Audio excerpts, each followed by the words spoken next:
Last chapter, chapter 26.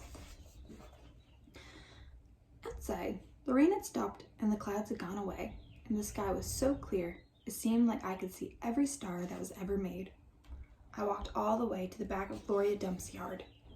I walked back there and looked at her mystique tree. The bottles were quiet.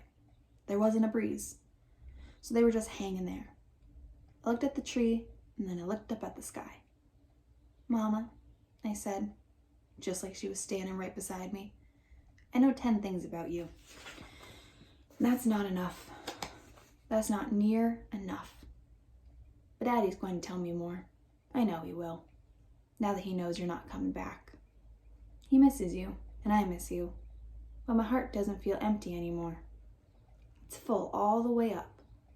I still think about you, I promise, but probably not as much as I did this summer."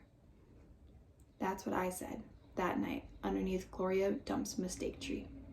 And after I was done saying it, I stood up just staring at the sky, looking at the constellations and the planets. And then I remembered my own tree, the one Gloria had helped me plant. I hadn't looked at it for a long time. I went crawling around on my hands and knees, searching for it. And when I found it, I was surprised at how much it had grown.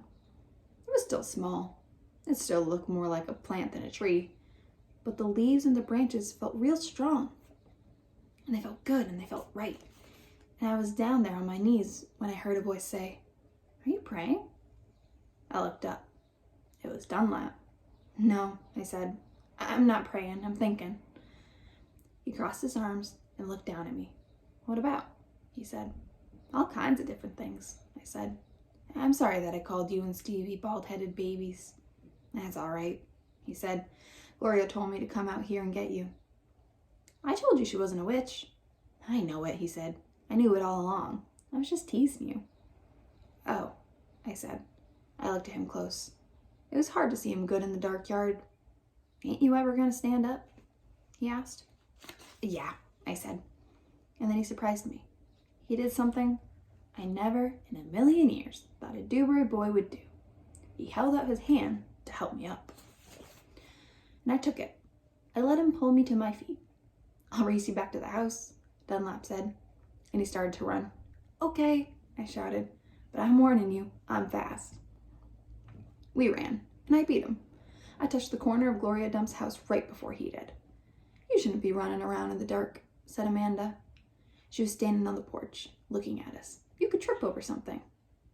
"Oh, Amanda," said Dunlap as he shook his head. "Oh, Amanda," I said too. And then I remembered Carson, and I felt bad for her.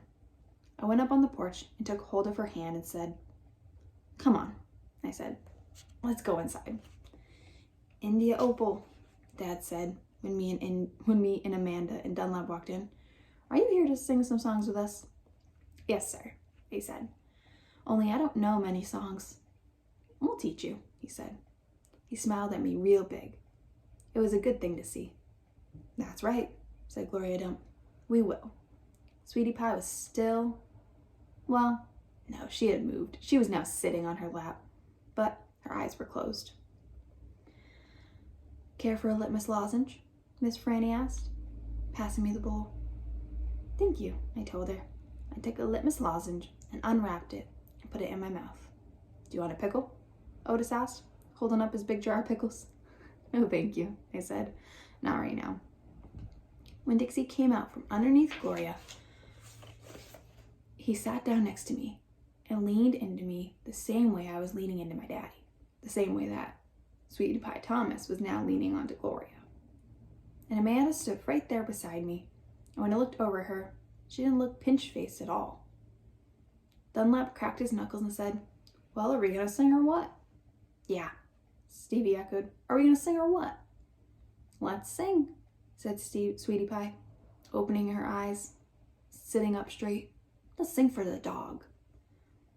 Otis laughed and strummed his guitar, and the flavor of the litmus lozenge opened in my mouth like a flower blooming, all sweet and sad. And then Otis and Gloria and Stevie and Miss Franny and Dunlap and Amanda and Sweetie Pie and my daddy all started to sing a song, and I listened careful so I could learn it right.